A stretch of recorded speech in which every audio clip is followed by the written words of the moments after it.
Espesyal po para sa mga bata ang prosesyon tuwing Lunes Santo sa Paete, Laguna. Pero ang pag-aalaga ng mga imahen, di lang tradisyon tuwing Semana Santa, kundi bahagi raw ng pang-araw-araw na buhay nila at pananampalataya. Ating saksihan.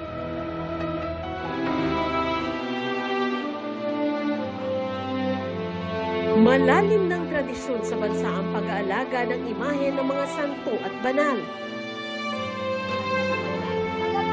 Gaya sa carving capital of the Philippines ng Paete, Laguna, na kilalang tahanan ng mga naglililok o bumubuo ng sari-saring imahen.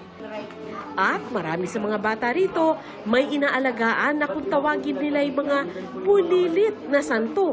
2012 nagsimula po ito dahil ang kabataan po ng mga taga-Paete, sila po ay humuhulma ng putik at ginagawa nilang santo.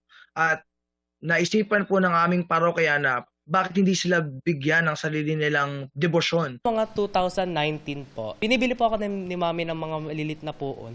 Parang nilalagay ko po doon sa mga kotse po, tapos nilalagyan ko ng bulaklak. Tapos sa kalsada po, parang nagpuprosesyon po ako hanggang sa nagkapuon na po ako.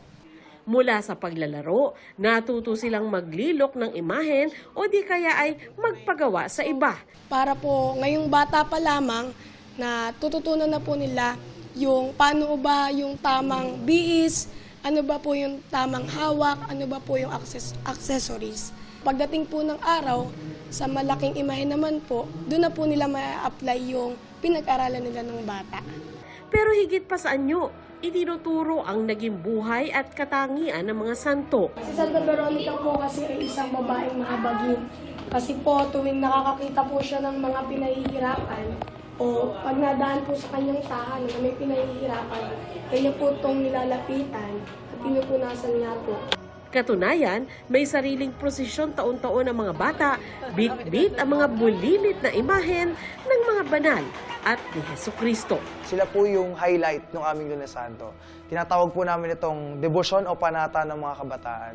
Sa mga munting imahen na meron sila, sa mga munting imahen na inaalagaan nila, natututo po sila na hindi lamang sa pagbibihis ng santo, bagkus kung paano rin po isinabuhay ng mga santo yung pananampalatayang. Meron silang mga ministry sa loob ng simbahan. Ngayon din ay pagpapakita rin naman ng kanilang kababaang loob. Itinuturuan din ng mga kabataan na patuloy na magpakumbaba. No? At kung kanya-kanya ng alagaan ng mga imahe, dapat alagaan din nila ang kanilang spiritual na buhay. Nahulog po sa sapa ang isang SUV sa Cebu City habang sakay nito ang isang ginang at kanyang 11 anyos na anak. Nawasak ang likurang bahagi ng sasakyan. Ayon sa mga saksi, paakyat ang SUV sa lugar pero hindi kinaya, kaya umatras na lang. Ang kaso, nagtuloy-tuloy na ito hanggang mahulog. Ligtas ang mag-ina. Patuloy ang investigasyon ng traffic police sa sanhi ng insidente. Patay ang isang lalaki matapos gilitan ng kanyang katrabaho sa isang farmhouse sa General Santos City. Base sa investigasyon, nag-inuman pa ang dalawa madaling araw kanina. Nakita pa raw sila ng anak ng biktima na nagsasayawan pero kinabukasan, natagpuan na lang ang biktima na nakahandusay at wala ng buhay. Ayon sa pulisya, dati na palang may alitan ang suspect at biktima. Patuloy ang pagtugis sa suspect. Iwas karne? No problem!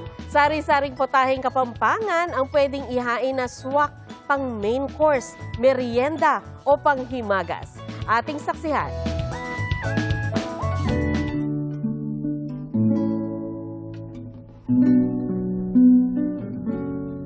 Pag-iwas sa pagkain ng karne ang isang paraan ng pag-aayuno o fasting ng mga Katoliko tuwing Semana Santa.